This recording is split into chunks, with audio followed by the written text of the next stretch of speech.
Assalamualaikum warahmatullahi wabarakatuh.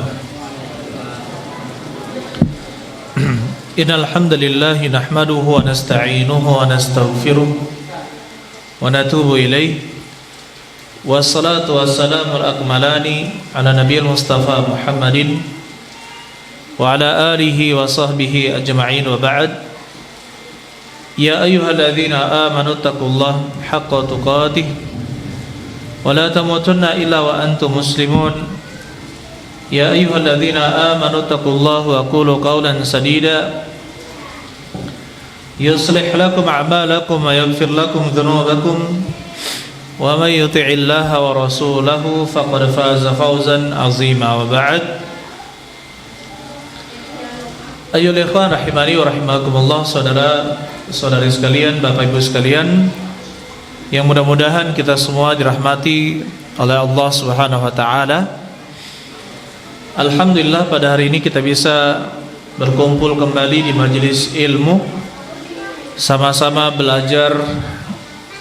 Mudah-mudahan Allah Subhanahu wa taala memberikan kita ilmu yang bermanfaat, ilmu yang melahirkan rasa takut kepada Allah Subhanahu wa taala, ilmu yang mendatangkan perasaan mencintai sesama muslim, mencintai orang-orang yang beriman, menginginkan kebaikan kepada mereka untuk sebagaimana kita menginginkan kebaikan untuk diri kita sendiri. Pada hari ini kita lanjutkan kajian kitab kita dari kitab Khudh Aqidataka, ambillah akidahmu dari Al-Quran dan As-Sunnah. Dan pada hari ini kita memasuki bab baru, yaitu Anwa'ut Tauhidi wa Fawaiduhu, macam-macam tauhid dan faidah-faidahnya. Macam-macam tauhid dan faidah-faidahnya. Kita masuk soal yang ke-6. Limadza arsalallahu rusula? Mengapa Allah Subhanahu wa taala mengutus para rasul? Maka jawabannya adalah arsalahum lid-da'wati ila ibadatihi. Allah mengutus mereka, yaitu para rasul, lid-da'wah, untuk berdakwah, ila ibadatihi, agar beribadah kepada Allah, wa nafyi asyirki, dan menghilangkan atau menafikan kesyirikan, anhu, darinya, dari Allah Subhanahu wa taala. Allah Subhanahu wa taala berfirman di dalam surat An-Nahl, وَلَقَدْ بَعَثْنَا فِي كُلِّ أُمَّةٍ رَسُولًا أَنِ اعْبُدُوا اللَّهَ وَاجْتَنِبُوا الطَّاغُوتَ. Dan sungguh kami telah mengutus di setiap umat seorang rasul, أَنِ اعْبُدُوا اللَّهَ, agar kalian menyembah kepada Allah, وَاجْتَنِبُوا الطَّاغُوتَ, dan jauhilah oleh kalian at-taghut. Taghut. Dan at-taghut adalah asyaitan. Dia adalah syaitan, ad-da'i, yang mengajak ila ibadati ghairillah, kepada peribadatan selain Allah. Wa qala sallallahu alaihi wasallam, dan berkata Nabi sallallahu alaihi wasallam, wal anbiya ikhwatun wa dinuhum wahid. Para nabi itu bersaudara dan agama mereka itu satu. Al-hadis muttafaqun alaih. Hadis ini diriwayatkan dengan muttafaqun alaih, maksudnya adalah riwayat Al-Imam Al-Bukhari dan Muslim.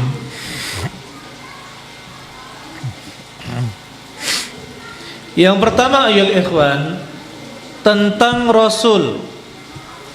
Rasul itu diterjemahkan dengan apa? Rasul. Apa arti Rasul? Utusan. Benar. Iya, katanya gitu kan. Rasul itu adalah orang yang membawa risalah. Orang yang membawa risalah. Risalah itu artinya pesan. Pesan. Jadi kalau dikatakan Rasul, Rasul adalah orang pilihan yang dipilih oleh Allah untuk menyampaikan pesan dari Allah Subhanahu wa ta'ala kepada manusia. Jadi risalah itu artinya adalah pesan ajaran. Dari siapa? Dari Allah Subhanahu wa ta'ala, dan orangnya disebut dengan Rasul, pembawa risalah. Sedangkan Nabi, apa itu arti Nabi? Secara bahasa, Nabi itu adalah yang membawa naba. Membawa naba. Maksudnya naba itu apa? Naba itu berita atau kabar. Jadi yang namanya Nabi secara bahasa orang pilihan yang membawa kabar. Maksudnya kabar apa? Kabar dari Allah Subhanahu wa ta'ala. Dan setiap Rasul itu adalah Nabi, tetapi tidak setiap Nabi adalah Rasul. Berarti tingkatannya orang yang beriman, kemudian ada manusia pilihan yang disebut dengan Nabi, dan di atas Nabi, di antara Nabi dipilihlah para Rasul, dan di antara para Rasul dipilih para Rasul yang utama yang disebut dengan Ulul Azmi. Ulul Azmi, yaitu Nabi Nuh, Nabi Ibrahim, Nabi Musa alaihissalam, Nabi Isa alaihissalam, dan yang terakhir adalah Nabi Muhammad sallallahu alaihi wasallam. Ya.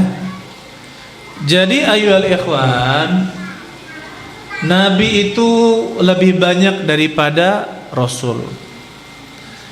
Dan yang namanya Rasul, ketika seorang Nabi berpredikat memiliki gelar atau diangkat sebagai Rasul, maksudnya beliau adalah Nabi yang diutus untuk memperbaiki keadaan masyarakat yang rusak. Ya.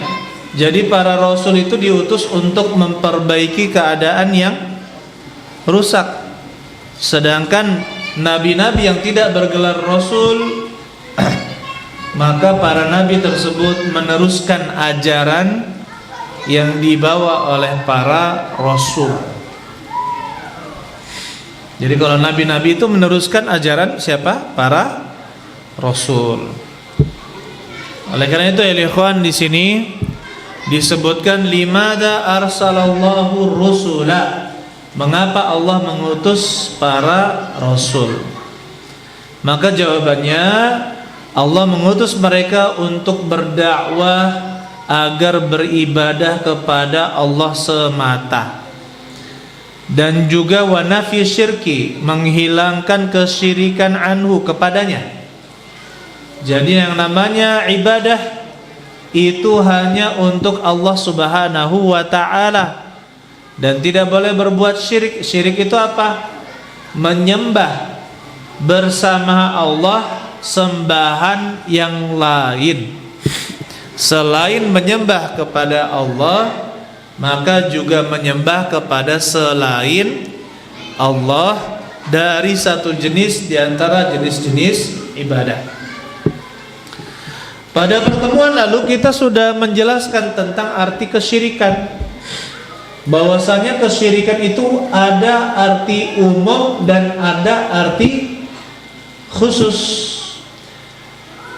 Masih ingat?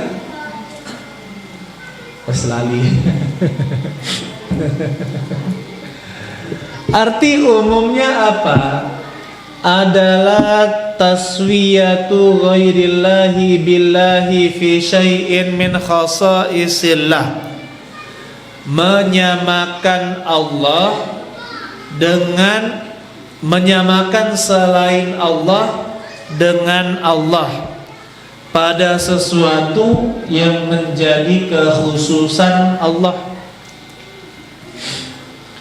Jadi kalau kita ada sifat yang khusus bagi Allah atau ada sesuatu yang khusus bagi Allah, kemudian kita juga meyakini bahwasanya selain Allah mampu memilikinya sebagian sifat tersebut, maka dia telah berbuat syirik. Contohnya, meyakini ada yang bisa menurunkan hujan selain Allah. Ada tidak?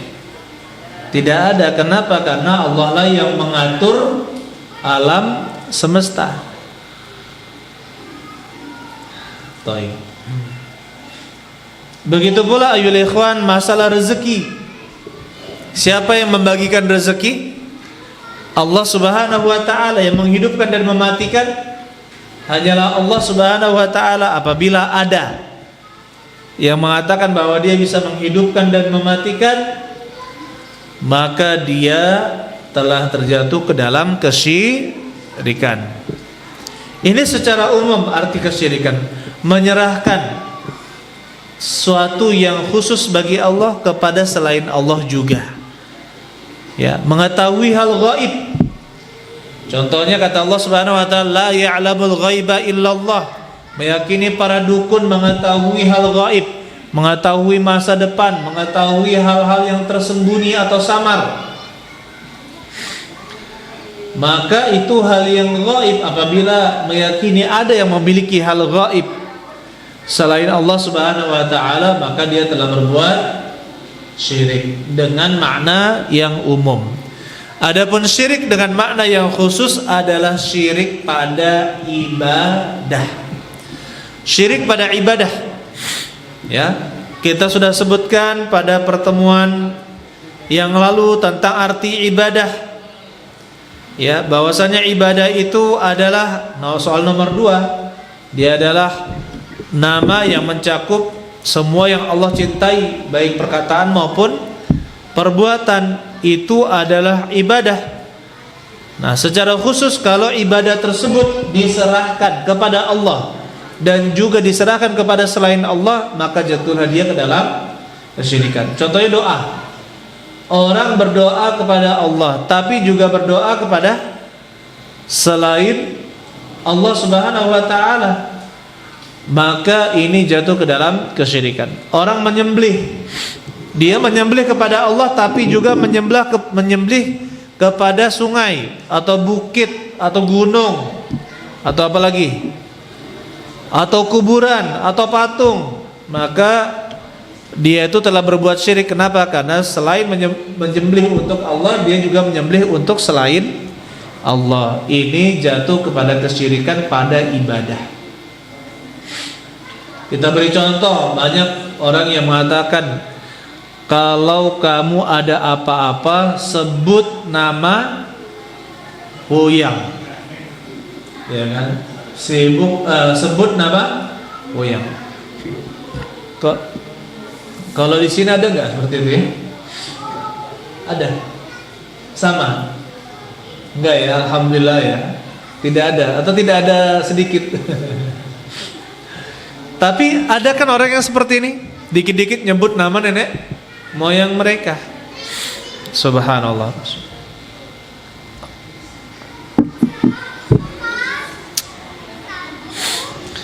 Allah Subhanahu wa taala berfirman, "Walaqad ba'atsna fi kulli ummatin rasula." Sesungguhnya kami telah mengutus di setiap umat seorang rasul agar mereka memerintahkan an i'budullaha, sembahlah oleh kalian Allah, wajtanibut tagut, dan jauhilah tagut. Jadi dengan dalil ini kita bisa memahami bahwasanya setiap umat di dunia ini pasti telah diutus seorang rasul untuk menyampaikan agama yang hak. Penyembahan hanya kepada Allah Subhanahu wa ta'ala. Ya, hanya menyembah kepada Allah Subhanahu wa ta'ala seluruhnya. Kenapa? Karena hanya sebagian saja yang dikisahkan oleh Nabi Sallallahu Alaihi Wasallam tentang kisah para nabi, dan sebagian besarnya justru malah tidak diceritakan. Tetapi kita yakini bahwasanya setiap umat itu pasti ada rasul yang telah berdakwah pada umat tersebut, baik di bangsa Romawi, China, Persia, kemudian India, kemudian misalkan Indonesia, pasti telah ada yang mendakwahi kaum, yang namanya kaum, satu kaum pasti telah ada yang berdakwah kepada mereka agar hanya menyembah kepada Allah Subhanahu wa ta'ala. Wajtanibut taghut, dan jauhilah yang namanya taghut. Apa itu taghut? Disebutkan salah satu artinya di sini adalah asyaitan ad-da'i ila ibadati ghairillah, setan yang mengajak kepada beribadah kepada selain Allah. Dan arti yang lain dari taghut ayyuhal ikhwan, kullu ma yu'badu min dunillahi wa huwa radin. Yang namanya taghut itu adalah setiap yang disembah selain Allah dalam keadaan dia ridho disembah. Dalam keadaan dia ridho disembah, maka ini taghut. Segala sesuatu yang disembah selain Allah dan dia ridho. Berarti kalau ada patung disembah maka dia taghut. Lata, Uzza, Manat, patung-patung di zaman jahiliyah, patung besar yang disembah itu adalah taghut. Sungai-sungai yang disembah itu bisa menjadi apa? Taghut. Nah, tetapi di sini ya ikhwan, kita perlu ingat bahwasanya ada disebutkan oleh para ulama wa radin, dan dia ridho. Contohnya Nabi Isa alaihissalam, taghut apa bukan? Bukan. Nabi Isa alaihissalam disembah atau tidak? Disembah apa tidak? Atau saya ganti pertanyaan, apakah ada yang menyembah Nabi Isa? Menyembah Nabi Yesus? Nabi Yesus kan Nabi Isa, ya enggak? Sama kan? Podo. Ya. Yesus, Nabi Yesus, Nabi Isa. Yesus dalam bahasa Ibrani, ya, sedangkan dalam bahasa Arab Isa. Ya. Mengalami adaptasi bahasa, jadi Yesus jadi Isa. Ya. Seperti Yones itu Yunus, Yosef Yusuf, David Daud, Daud. Sama, itu nama-nama nabi. Jadi kalau misalkan antum lihat David itu Daud itu. Abraham, Ibrahim. Kalau Adam sama, Adam juga. Nabi Adam tetap Nabi Adam. Makanya antum kalau lihat nama-nama orang barat ada Adam, nggak berubah gitu, ya. Tapi kalau Nabi Ibrahim Abraham, ya, Abraham. Taib. Jadi Nabi Isa alaihissalam disembah. Apakah Nabi Isa alaihissalam taghut? Bukan. Kenapa? Karena beliau tidak ridho disembah. Ada tidak yang menyembah manusia sekarang ini? Ada, sampai sekarang ada saja yang menyembah dewi, ada yang menyembah manusia. Subhanallah, maunya dibodohi oleh mereka. Padahal ya, manusia tersebut ternyata buang hajat juga, iya enggak? Buang hajat tidak? Buang hajat, tapi disembah. Taib itu tagut, dan salah satu arti tagut yang sudah kita sebutkan, nah disebutkan oleh Syekh, syaitan yang mengajak agar beribadah kepada selain Allah, itu adalah tagut. Dan Nabi sallallahu alaihi wasallam mengatakan, wal anbiya ikhwatun.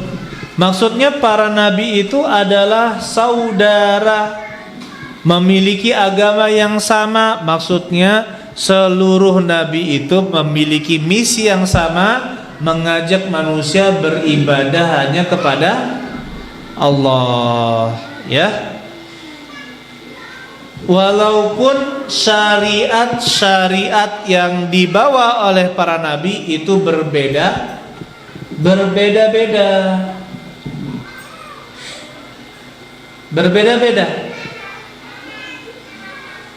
Contohnya syariatnya Nabi Khidir. Kalau di Indonesia kan Khidir, Nabi Khidir. Khidir atau Khadir, Nabi Khidir. Dengan Nabi Musa alaihi salam. Nabi Musa menyangka bahwasanya beliau adalah orang yang paling berilmu di dunia ini.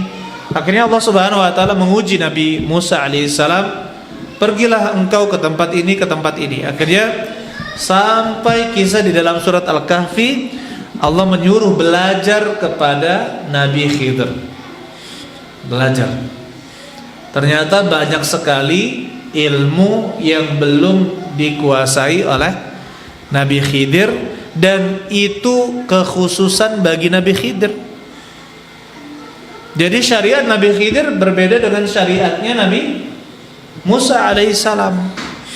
Ya, kemudian di akhir zaman barulah syariatnya Nabi Muhammad sallallahu alaihi wasallam menyempurnakan seluruh syariat yang pernah ada. Coba kita bayangkan saja Pak ya, kalau misalkan di Jawa Tengah itu memiliki watak yang lebih lembut kan gitu ya, dibandingkan orang Sumatera Selatan. Benar apa tidak? Benar. Jadi cocoknya untuk Jawa Tengah dipilih juga orang yang memahami karakter mereka, ya kan? Kemudian yang di Sumatera Selatan dipilihkan yang sesuai dengan karakter orang Sumatera Selatan atau Lampung.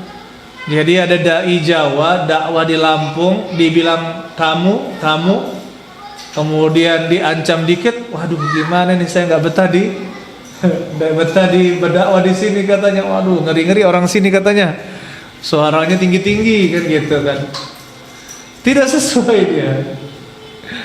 Nah, tetapi dengan adanya syariat, dengan adanya Nabi Muhammad SAW, seluruh syariat itu harus tunduk kepada syariat yang dibawa oleh Nabi Muhammad SAW.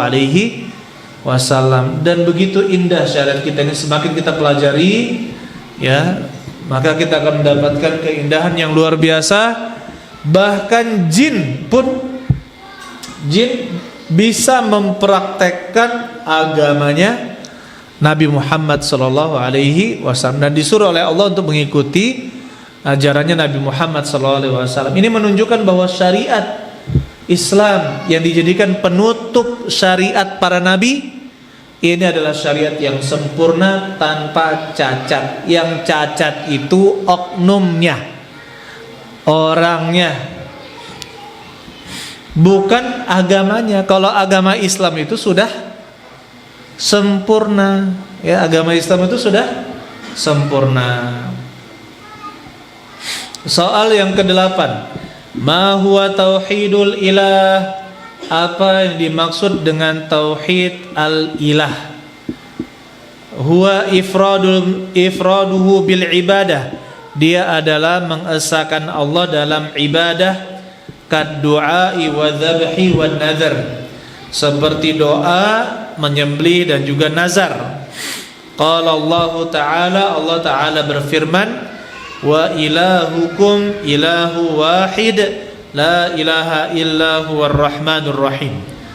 Dan ilah kalian, sembahan kalian itu adalah Allah, adalah sembahan yang satu.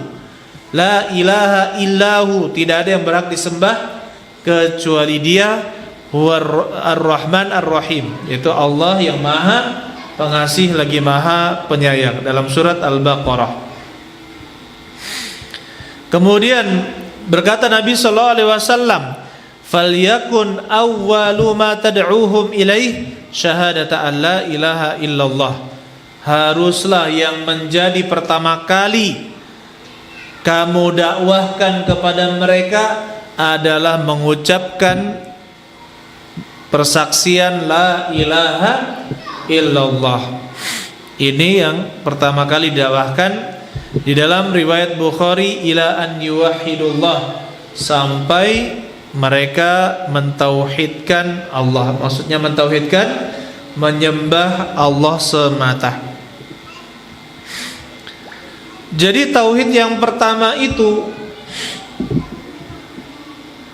di sini terbalik saya, harusnya nomor 7 dulu ya. Kita nomor 7 dulu. Ma huwa tauhid ar-Rabb? Apa itu tauhid Rabb?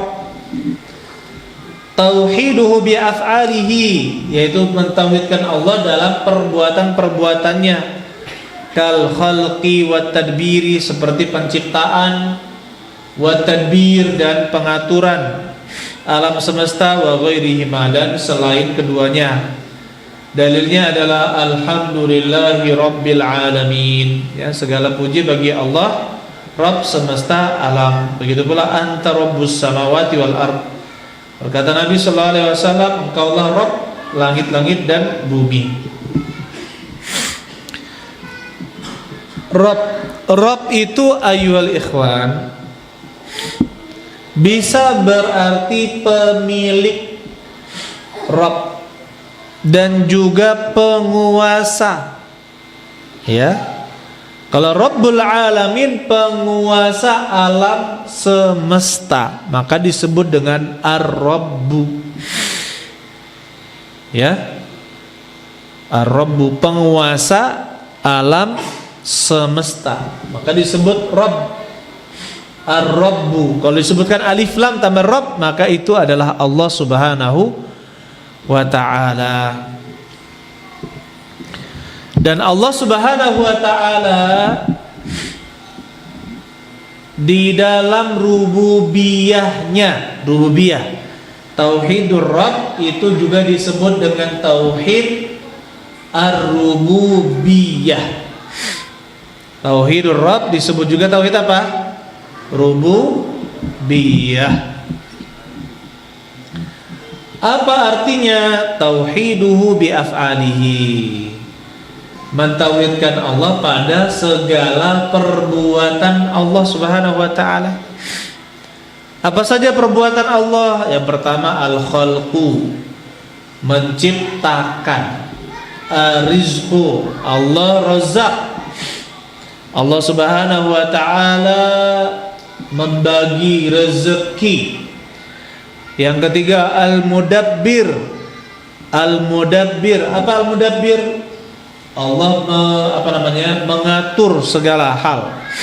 Al-mudabbir, mengatur segala urusan. Al-muhyi, yang maha menghidupkan. Dan al-mumit, apa al-mumit? Yang maha mematikan. Jadi kalau kita ditanya tentang tauhid ar-Rabb atau tauhid rububiyah, ini berkaitan dengan perbuatan Allah Subhanahu wa ta'ala. Sehingga ada nama lain dari tauhid ar-Rabb atau tauhid rububiyah, yaitu tauhidu af'alir Rabbi. Tauhidu af'al ar-Rabb, tauhid perbuatan-perbuatan Rabb. Ya. Jadi dia mencakup 5 hal, setidaknya 5 hal inti dari perbuatan Allah Subhanahu wa ta'ala. Yang pertama adalah penciptaan. Allah bernama Al-Khaliq, yang maha mencipta. Yang kedua adalah Al-Mudabbir, yang mengatur alam semesta. Yang ketiga adalah Ar-Razzaq, Ar-Raziq, yaitu yang maha memberikan rezeki. Yang keempat apa? Al-Muhyi, yang maha menghidupkan. Dan Al-Mumit, yang maha mematikan. Jadi ada 5 hal ini kalau disebutkan, insya Allah benar kalau di ujian. Ada ujian gak ini ya? Takut itu. Jadi 5 hal ini kalau dirinci lagi, tauhid rububiyah digambarkan dengan Allah pencipta dan pengatur alam semesta. Ya, dijadikan satu tauhid perbuatan Allah. Tauhid perbuatan Allah Subhanahu wa taala. Termasuk yang diatur oleh Allah Subhanahu wa taala adalah angin, hujan, panas, siang, malam, waktu. Waktu itu makhluk atau bukan? Waktu itu makhluk atau bukan? Ya, makhluk. Waktu itu adalah makhluk. Karena Allah Subhanahu wa taala menguasai waktu. Buktinya apa? Allah tahu apa yang akan terjadi di masa yang akan datang. Allah mengaturnya. Kan berarti Allah tahu ya waktu dan menguasai waktu.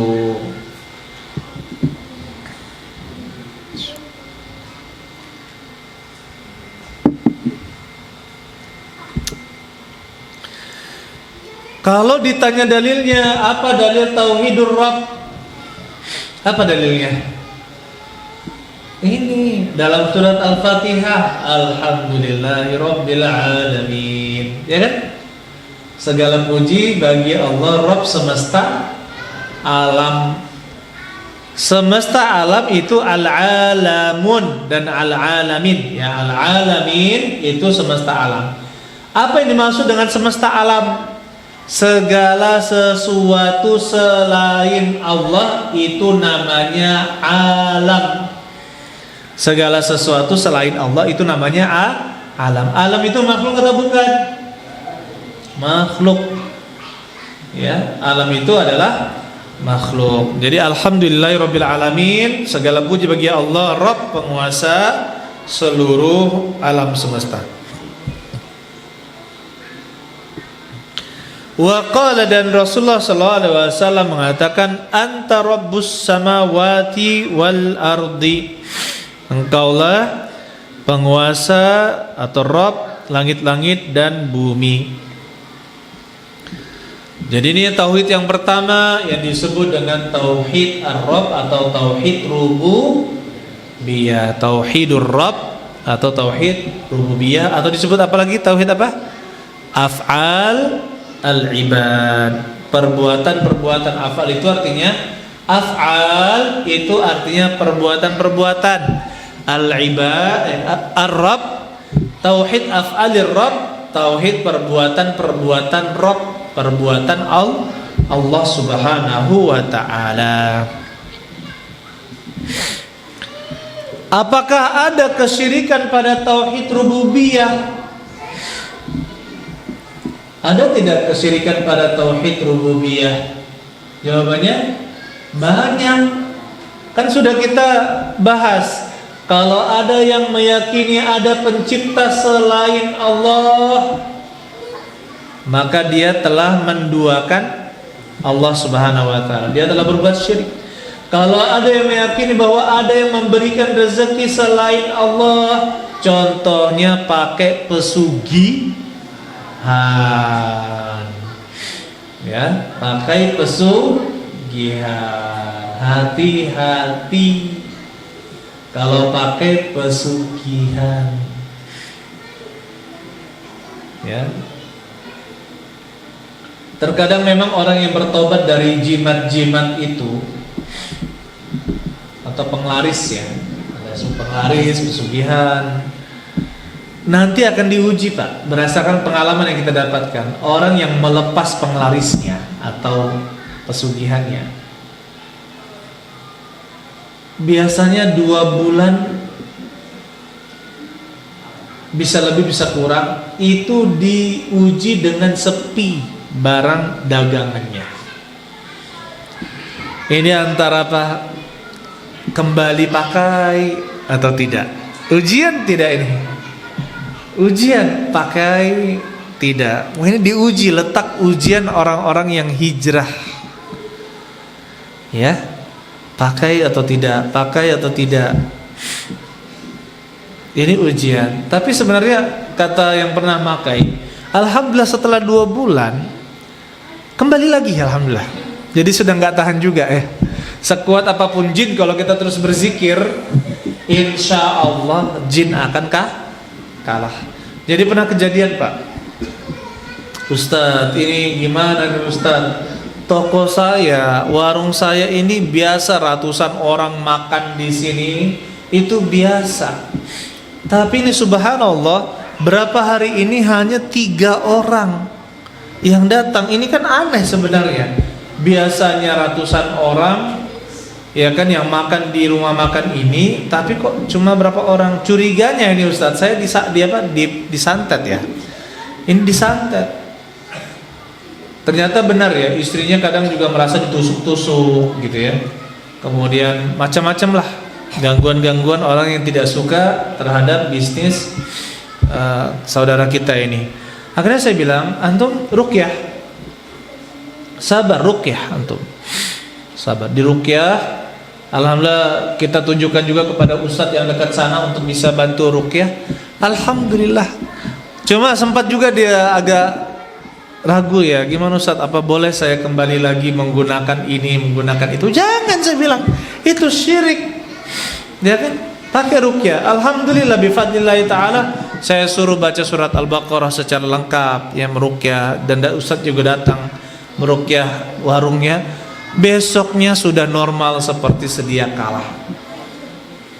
Jadi jangan mau ayyuhal ikhwan dikuasai oleh bujukan setan. Ya ibu ya, insyaallah Bu ya, sesusah apapun hidup, masih sulit orang ikhwan saudara kita di Gaza ya enggak? Ya enggak? Tinggal di mana sekarang? Di pengungsian 1,8 juta. Bayangkan, penduduk Gaza itu 2,3 juta, mengungsi 1,8 juta. 30.000 sudah tewas. 70%-nya anak-anak yang tewas, dan wanita. Bayangkan, makannya seadanya, ya kan? Makannya seadanya. Kalau kita mau makan telur menu biasa, itu sampai dibilang ini telur ini menu bintang 7, kalau ada bintang 7 katanya. Bukan lagi bintang 5, bintang 7 yang makan telur. Saking sulitnya makanan masuk ke dalam Gaza. Subhanallah, karena itu bersyukur ya ikhwan. Ya Bu ya. Masya Allah. Begitu pula ini masalah rezeki. Kesyirikan pada apalagi pengatur. Contohnya masih ada orang-orang minta pawang hujan. Ya. Padahal dibodohi, bayar pawang hujan berjuta-juta, dia pasang beberapa titik untuk sesajennya, 1, 2, 3, 4. Kalau turun hujan, ya anak buahnya disuruh ngancurin sesajen di beberapa titik itu. Dia berada di titik A, ternyata titik B, C, D itu dihancurin.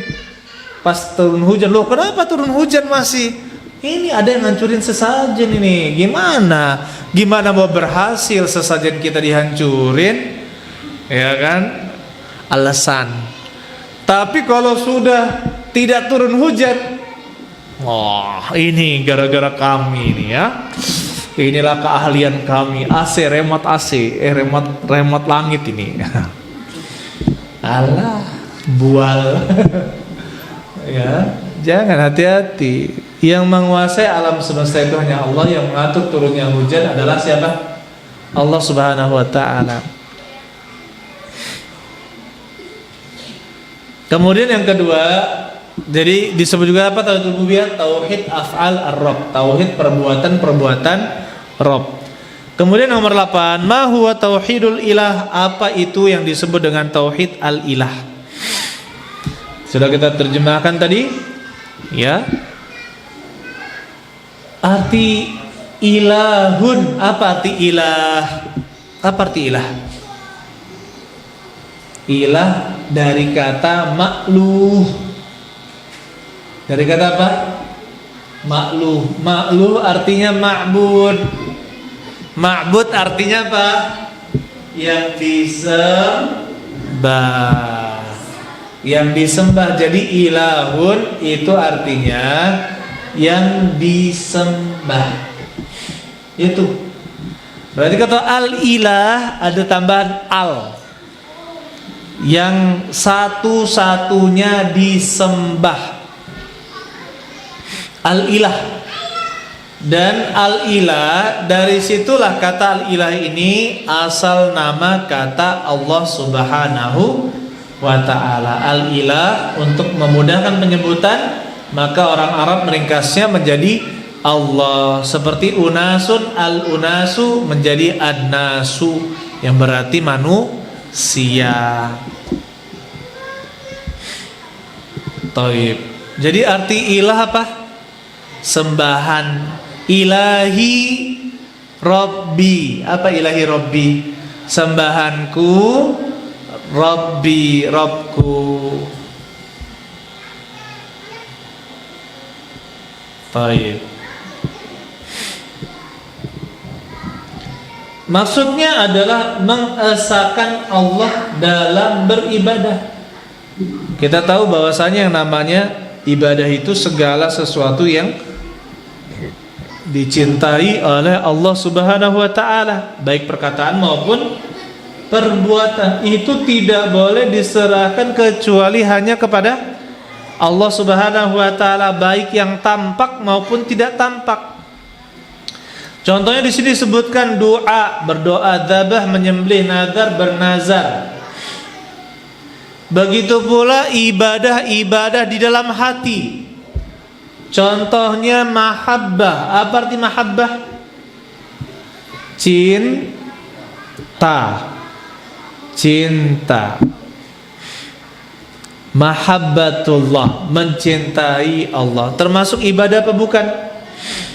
Mencintai Allah itu adalah hal yang disukai oleh Allah. Kalau disukai oleh Allah berarti apa? Itu adalah ibadah. Cinta kepada Allah. Kita harus menjadikan cinta kepada Allah di atas segala sesuatu.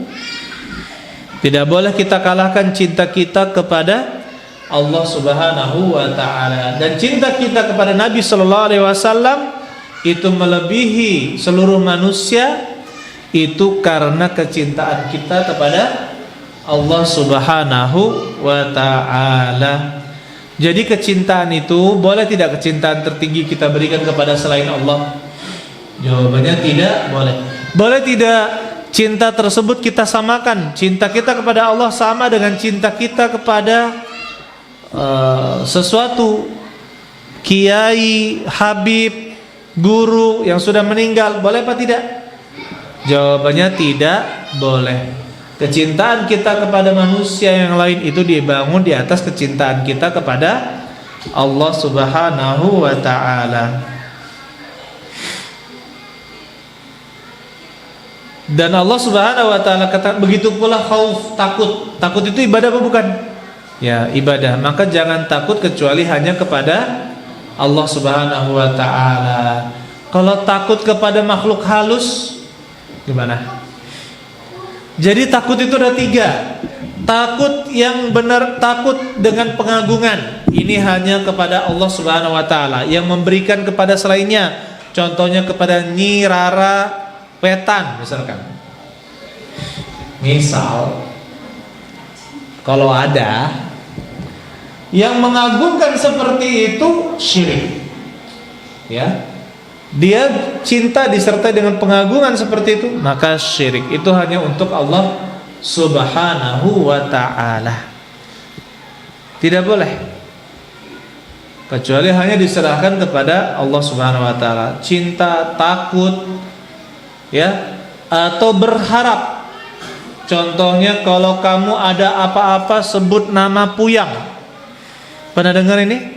Sebut nama nenek moyang yang sakti. Sebut aja namanya, maka dia akan datang membantu. Padahal nenek moyangnya sudah di alam barzakh, sudah beda alam. Itu saja jin yang berubah wujud, ya, Kalaupun dia tampak jadi berubah wujud menjadi manusia, meniru, menyamar, menjelma ya, menjelma menjadi sosok tersebut. Untuk apa? Untuk menyesatkan. Tujuan setan apa? Menyesatkan manusia. Kita selesaikan nomor 8 ya. Dan hendaklah yang kamu jadikan pertama kali, ini perkataan Nabi SAW kepada Mu'adz bin Jabal ketika beliau mengutus ke Yaman. Jadikanlah yang pertama kali kamu dakwahkan adalah persaksian Allah ilaha illallah, bahwasanya tidak ada sembahan yang berhak disembah kecuali Allah. Kenapa? Karena di Yaman pada saat itu banyak yang beragama Nasrani, kemudian Yahudi. Yang paling banyak adalah orang-orang Nasrani. Mereka bukan lagi menduakan Allah, mentigakan Allah. Iya kan? Allah itu satu dari tiga, tiga dari satu. Apa dia? Tiga dari satu. Pas ditanya, Nabi Yesus Tuhan atau bukan? Tuhan. Nabi Yesus manusia apa bukan? Manusia. Di kita itu tidak ada yang 200%, 100% Tuhan, 100% manusia. Enggak masuk akal. Ya, masuk akal enggak? Enggak masuk akal. Ya. Makanya itu adalah kengawuran. Maka kita katakan agama Islam mengajarkan kita hanya menyembah kepada satu Rabb, satu sembahan, yaitu kepada pencipta dan pengatur alam, yaitu Allah Subhanahu wa ta'ala. Allahu alam bisawab. Kita azan kemudian kita buka pertanyaan ya, kita azan kemudian kita buka pertanyaan. Barakallahu fikum jami'an. Alhamdulillah, salatu wassalamu ala rasulillah, ba'd. Silakan Bapak Ibu sekalian, kalau punya pertanyaan kita buka. Insyaallah. Silakan kalau ada pertanyaan. Silakan, moga Pak. Waalaikumsalam warahmatullahi wabarakatuh. Ya.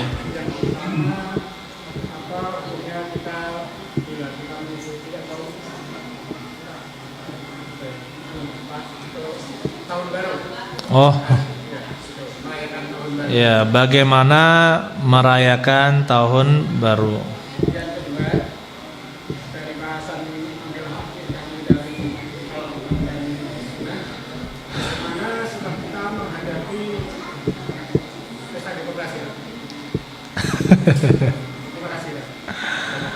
Barakallah. Bismillah. Tentang merayakan tahun baru. Pertama, tahun baru Islam itu hanya ada di 1 Muharram.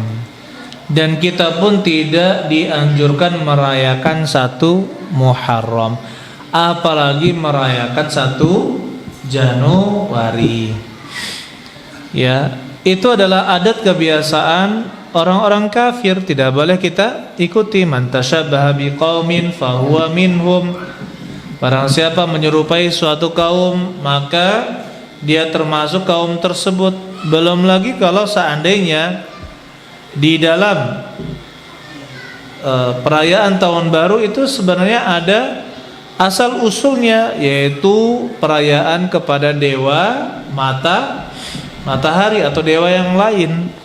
Maka kita katakan mengikuti perayaan 1 malam tahun baru itu tidak ada faedahnya, justru malah mendapatkan dosa. Bagaimana kalau kita hanya bakar-bakar jagung? Itu merayakan itu. Bakar-bakar jagung. Kenapa kok cuma malam ini tanggal berapa sekarang? Besok ya? Nah, besok. Enggak kok cuma bakar-bakar jagung. Kenapa nggak malam ini? Harus besok kan? Itulah merayakan bakar-bakar ikan, bakar ayam. ya kan? Nah, makanya pondok-pondok pesantren itu mengatur libur sebelum tahun baru atau setelah tahun baru. Kenapa? Menghindari santri merayakan malam tahun baru. Dan di sana juga terus subhanallah banyak kemaksiatan yang terjadi seperti tabdzir, ya, buang-buang uang. Kemudian ikhtilat, ya, campur baur antara laki-laki perempuan. Terus pesta musik yang tidak dibenarkan dan sebagainya, banyak sekali kemungkaran yang ada di acara malam tahun baru. Ya, mudah-mudahan kita semua bisa ya langsung tidur saja, ya kan? Kalau susah tidur langsung minum obat tidur sekalian, ya kan? Nggak usah. Jadi ba'da isya niatkan langsung tidur, jangan pakai tapi, ya. Nanti ujung-ujungnya, ayo kita itu mundur 10, katanya 9, podio. Ya, apa-apaan itu, tidak ada gunanya. Bagaimana sikap kita terhadap demokrasi? Yang pertama ya ikhwan, kita katakan demokrasi itu murni bukan dari syariat Islam. Demokrasi itu bukan dari syariat Islam. Kita memiliki aturan-aturan di dalam bernegara, ya, di dalam bernegara. Jadi asal dari demokrasi itu bukan dari syariat Islam. Dan untuk menentukan pimpinan sudah diajarkan oleh Nabi SAW. Yang pertama ya dengan rapat mufakat, bisa dengan rapat mufakat memilih pemimpin. Atau yang kedua seperti Abu Bakar ke Umar, Abu Bakar menyerahkan kepemimpinan kepada Umar bin Al-Khattab. Ya, ini dilakukan. Kemudian ada cara yang lain seperti ghalabah, yaitu mengalahkan pimpinan yang sebelumnya. Tetapi ini tidak dianjurkan karena akan menimbulkan pertumpahan darah. Tapi kalau terjadi kepemimpinan berhasil diraih, maka kita katakan pemimpinnya sah, ya, pemimpinnya menjadi pemimpin yang sah, seperti itu. Nah, bagaimana dengan kita sekarang ini? Allahu a'lam bishawab. Ya, yang jelas kita selalu bertanya kepada para ustadz, ya, para dai tentang berbagai macam kasus seperti yang terjadi di negara kita. Contohnya jual beli suara sekarang banyak terjadi. Kalau dulu hanya 10%, kalau sekarang bisa sampai 40-50%. Bisa jadi lebih dari 50% nanti politik uang, ya kan? Kalau di sini berapa serangan fajarnya? Berapa 100? 400? 100. Oh, masih standar lah ya, 100.000 ya. Ada yang 200. Kalau ada saya kemana ke daerah sana di dekat Lahat 300. Wah. Kalau caleg ini 300, ini 300, ini 300, 5 caleg dapat 1,5 juta. Astagfirullah. Enggak ada yang dipilih. Boleh tidak menerima itu? Tidak boleh. Tidak boleh menerima hadiah dari caleg. Ya. Kalau misalkan dia ngasih kita tanpa syarat boleh. Kalau mengasih tanpa syarat itu seperti hadiah biasa saja. Tapi kalau mengasih dengan syarat, itu tidak boleh kita terima. Memberi dengan syarat itu tidak boleh kita terima. Allahu a'lam bishawab. Jadi masalah pilihan dan sebagainya tentunya ini mempertimbangkan banyak hal, ya. Adapun para dai pemilu damai, ya kan? Ya, kita menciptakan kedamaian, ketenangan, jangan menciptakan kerusuhan antara kaum muslimin, ya, di negara kita Indonesia. Taib. Siapapun pemimpinnya ayyul ikhwan, maka kita wajib taat, dengar dan taat selama tidak menyuruh untuk bermaksiat. Apabila menyuruh kepada perbuatan maksiat, maka tidak boleh dengar dan tidak boleh taat. Pada yang itu saja. Ada ya permasalahan yang disuruh untuk bermaksiat. Jadi tetap kita taat kepada pemerintah. Allahu a'lam bishawab. Ada lagi, silakan pertanyaan yang lain. Ada lagi? Silakan Pak. Waalaikumsalam warahmatullahi wabarakatuh.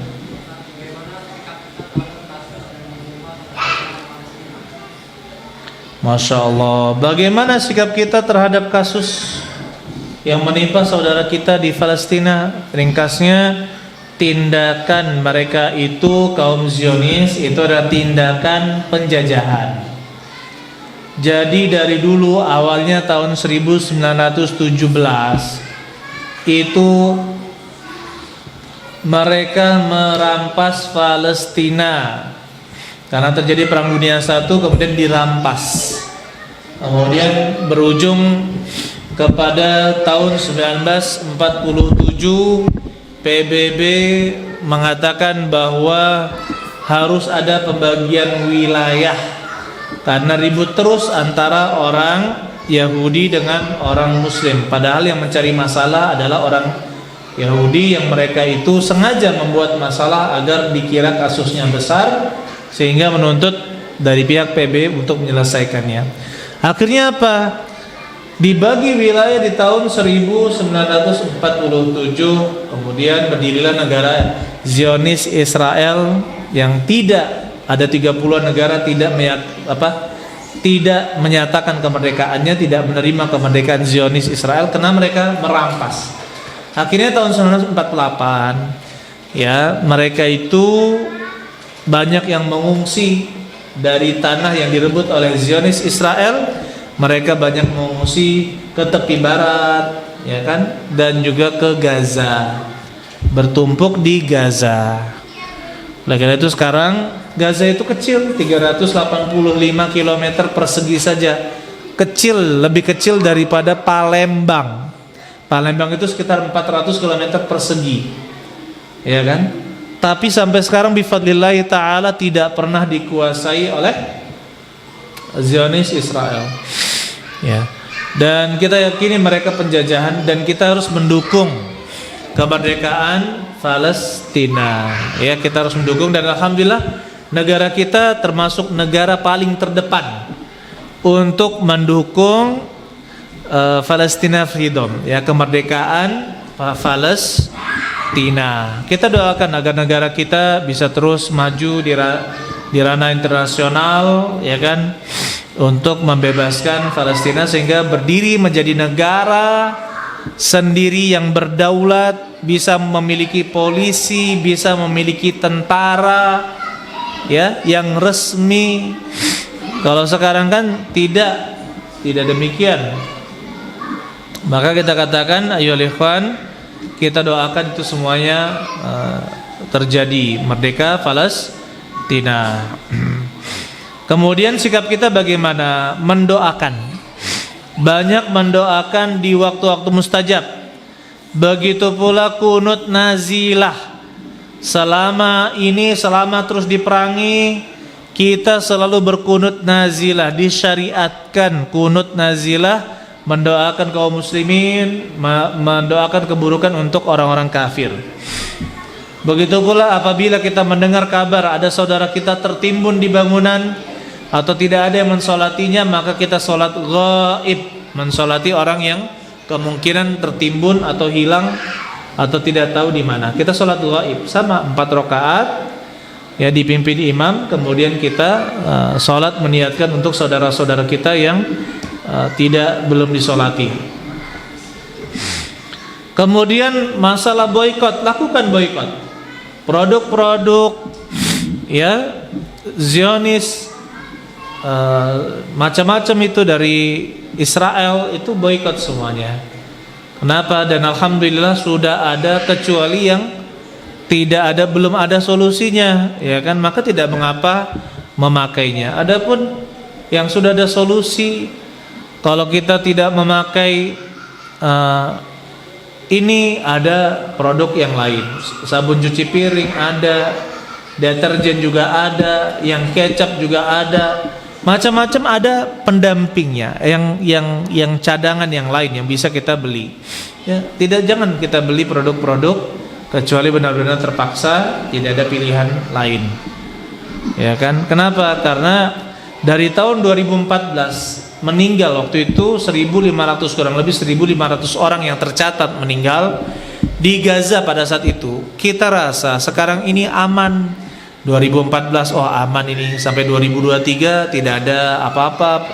Ternyata subhanallah mereka sudah mempersiapkan, sengaja memancing serangan 7 Oktober itu sebenarnya sengaja ditunggu, dinanti-nantikan untuk menggempur tanggal 8, 9, 10, 11 sampai sekarang ini, kecuali gencatan senjata kemarin yang ada 5 hari itu atau berapa hari itu gencatan senjata, sekarang masih digempur. Katanya paling aman berada di selatan Gaza dekat dengan Mesir, ternyata di situ digempur juga. Ya, dan kita harus paham watak orang-orang Yahudi. Ya, pertama orang-orang Yahudi itu berfirqah-firqah ya, sama, beraliran-aliran, dan mereka juga alirannya sangat banyak. Tetapi perlu kita ingat, watak orang Yahudi itu suka mengingkari janji.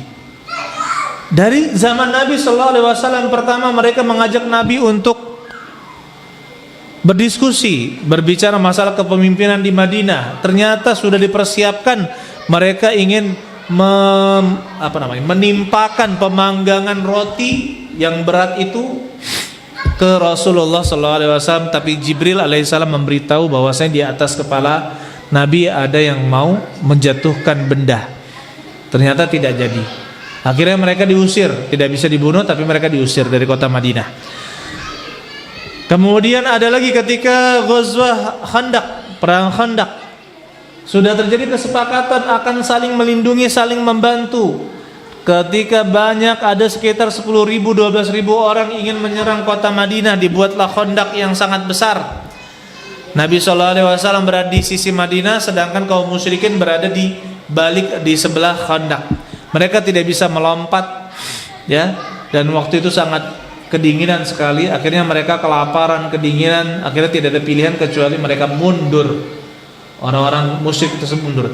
Tapi apa? Selama peperangan itu, perang jarak jauh dari bibir Khandaq ke bibir Khandaq yang lain, apa yang terjadi?